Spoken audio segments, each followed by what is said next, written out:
अब आयो श्रेयानको पास्नीमा के खानेकुरा बनाउनु भयो भनेर चाहिँ श्रेयानको पास्नीको अघिल्लो दिन हामीले सेलरोटी बनाउनु भनेर चामल भिजाए। यो चिनीको गोर यो डोको चाहिँ हामीले यो गोलो गोलो गाजा भन्ने चिज अनि त्यसपछि पत्रे बनाएँ। अनि चाहिँ निम्कीको लागि अनि निम्की पनि बनाएँ। अनि आएको डोको यो पत्रे अनि यो गोलो गोलो गाजा भन्ने बनाएँ। अनि त्यसपछि जेरी पनि हामीले बनाएँ। अनि चाहिँ सेलरोटीको लागि पिठो रेडी भएपछि अनि यो बुनिया पनि हामीले बनाएँ। अनि बुनिया सँगसँगै लड्डु पनि बनाएँ। चाहिँ सबै होममेड यो छोरोको त्यसको 84 व्यञ्जन राख्नको लागि सबै रेडी गरेर थोरै थोरै गरेर राखेको। अनि यहाँ मैले सेलरोटी पनि बनाएँ। यो पालिको सेलरोटी चाहिँ हामीले एउटा पनि खान पाएन, यस्तो भएको थियो। अनि त्यसपछि यो खिर चाहिँ भोलिपल्ट बनाएको छोरोलाई खिर खुवाउनुको लागि।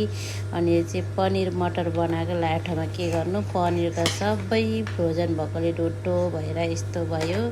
अनि पनिर मटर यस्तो दामी भएको थियो तर खान चाहिँ पाएन। अनि श्रेयानको ज्वेलरीमा चाहिँ हामीले यस्तो राखेको थिएँ, चन्द्रहार अनि त्यसपछि अनि चाँदीको बोटुको चम्चा अनि 4वटा चुरी सेट हात खुट्टाको लागि। अनि उसको सिक्री अनि सिक्रीमा चाहिँ उसको लकेट थियो, लकेट चाहिँ त्यही दिन लिएर आएको। अनि त्यसपछि अनि हामीले यो मुन्द्रा पनि अनि श्रेयानलाई मुन्द्रा चाहिँ त्यही दिनै हामीले कान छेडिदिएको। अनि यो चाहिँ डेकोरेसन यस्तो थियो। यहाँ हेर्नु न डेकोरेसन कस्तो राम्रो थियो। तर के गर्नु, यसैले गरेर भोलिपल्ट त छ्याता छिल्ल भयो। त्यत्तिकैमै हतारमा सायद जान्छ भनेर हतार उयो त्यतिकैमा गरेँ। यस्तो खास चाहिँ डेकोरेसन यस्तो थियो, कस्तो राम्रो थियो। अनि यो श्रेयानको तल चेयर हेर्नु न कस्तो क्युट चेयर। अनि हाम्रो श्रेयानको चाहिँ यस्तो भयो, सुगोला भयो। अनि यहाँ बनाउने चाहिँ उसको काका काकी हो। म चाहिँ पुरा खानासाना पकाउँदै रेडी हुँदै थिएँ। अनि त्यसपछि यहाँ श्रेयानलाई उसको ठुलो मामुले नुहाइदिएर बोकिरहेको छ। हामीले चाहिँ सुरुमा उसलाई स्याम्पूहरूले नुहाइदियो र पछिबाट दुधले नुहाइदियो। अनि हामी त त्यो दिन यति बिजी कि हामीले भिडियो बनाउनु पनि भ्याएन, यो सबै अरूको भिडियो।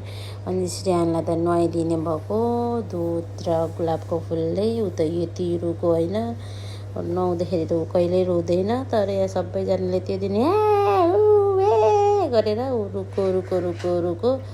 अनि त्यसलाई हामीले 3जना मिलेर उसको ठुलो मामु मम्मी बाबा भएर लुगा लगाइदिए। अनि उयो चाहिँ उसको काकाले चाहिँ पुरा फकाइरहेको छ, नरौ भन्दै, मेरो पुन्ते भन्दै।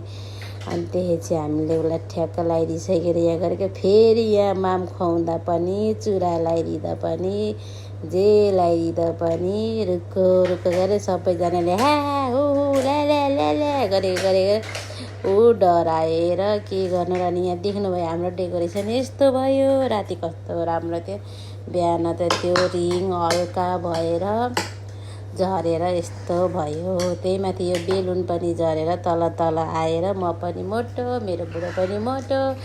अनि हामी त बस्नकै लागि गाह्रो भयो। त्यही पनि हामीले यताउता गरेर एडजस्ट गरेर छोरोलाई माला लगाइदिएर, कल्ली लगाइदिएर, सिक्री लगाइदिएर, सबै लगाइदिएर, उसलाई टिका लगाइदिएर माम खुवाइदिए।